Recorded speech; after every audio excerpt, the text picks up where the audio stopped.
മന്നം ജയന്തിയാണ്. NSSന്റെ സ്ഥാപകനായിരുന്നു മന്നത്ത് പത്മനാഭൻ, നിങ്ങൾക്കറിയാം. അതുപോലെ നായർ സമുദായത്തിൻ്റെ ആചാര്യനായിരുന്നു അദ്ദേഹം.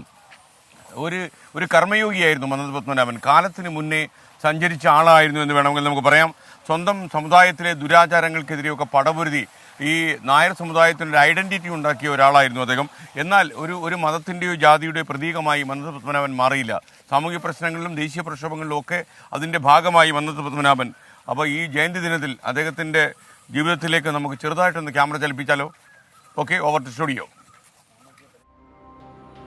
സമൂഹ നന്മയ്ക്കൊപ്പം സ്വന്തം സമുദായത്തിന്റെ പുരോഗതിക്ക് വേണ്ടി അക്ഷീണം പരിശ്രമിച്ച സാമൂഹിക പരിഷ്കർത്താവാണ് മന്നത്ത് പത്മനാഭൻ. ഐതിഹാസികമായ വൈക്കം സത്യാഗ്രഹത്തെ എതിർത്ത സവർണരെ അണിനിരത്തി വൈക്കത്ത് നിന്ന് തിരുവനന്തപുരത്തേക്ക് നയിച്ച സവർണജാഥ മന്നത്ത് പത്മനാഭനിലെ നേതൃപാടവം അടയാളപ്പെടുത്തുന്നു. എല്ലാ ഹിന്ദുക്കൾക്കും ക്ഷേത്രപ്രവേശനമായിരുന്നു ആ യാത്രയുടെ ലക്ഷ്യം. വിവിധ സമുദായങ്ങൾക്ക് നിഷേധിക്കപ്പെട്ട അവകാശങ്ങൾ നേടിയെടുക്കാൻ വ്യവസ്ഥിതികളോട് നിരന്തരം കലഹിച്ചു മന്നത്ത് പത്മനാഭൻ. ദുരാചാരങ്ങളിൽ നിന്നും സമുദായത്തെ മോചിപ്പിക്കാൻ 1914 നായർ സമുദായ ഭൃതൃജന സംഘം തുറന്നുവിട്ടു. നവോത്ഥാനം ലക്ഷ്യമിട്ട് ഗുരുവായൂർ സത്യാഗ്രഹം, സ്റ്റേറ്റ് കോൺഗ്രസ് പ്രക്ഷോഭം, വിമോചന സമരം തുടങ്ങിയവയിൽ പങ്കുചേർന്നു.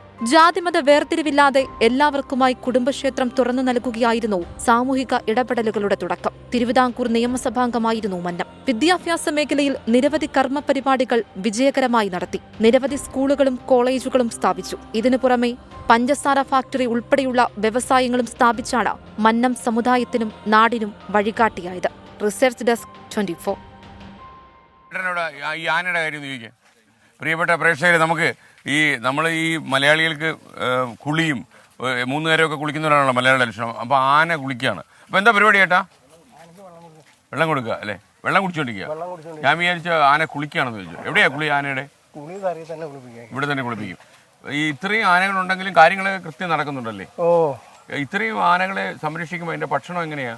ഭക്ഷണം ആനകളുടെ വെയിറ്റിനനുസരിച്ച് ഇവിടെ തരും. ദേവസ്വം ബോർഡ് ചെലവില്? ദേവസ്വം ബോർഡ്. ചേട്ടന്റെ പേരെന്താ? സുന്ദരൻ. ചേട്ടൻ എന്തെങ്കിലും സങ്കടം ഉണ്ടോ? സങ്കടമൊന്നുമില്ല. ഇല്ല.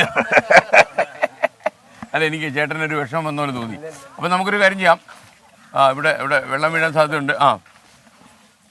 അപ്പൊ ഇവര് ഒരുപാട് പേര് രാവിലെ വന്നു. നിങ്ങൾ എവിടെ നിന്ന് വന്നു? ട്രിവാൻഡ്രത്ത്. ആദ്യമായിട്ടാണോ അവിടെ വരുന്നത്? അപ്പൊ നിങ്ങള് ഊരെങ്ക? തമിഴ്നാട്. തേനി. എപ്പടി ആനക്കുട്ടിൽ? എപ്പടി? സൂപ്പറാ ഇരിക്കേ. ഓക്കെ. അപ്പൊ എപ്പോ മടക്കി പോവും? മലയിൽ പോയിട്ട് ശബരിമലയ്ക്ക് പോവാ? ശബരിമല പോയി. ഓക്കെ. അപ്പൊ എല്ലാരും തേനിയാ? തേനി എപ്പടി? ഓക്കെ, അതിൽ അപ്പൊ this telecast comes from Theni. Okay. 24 അഞ്ചിന്റെ വജ്രത്തിളക്കം.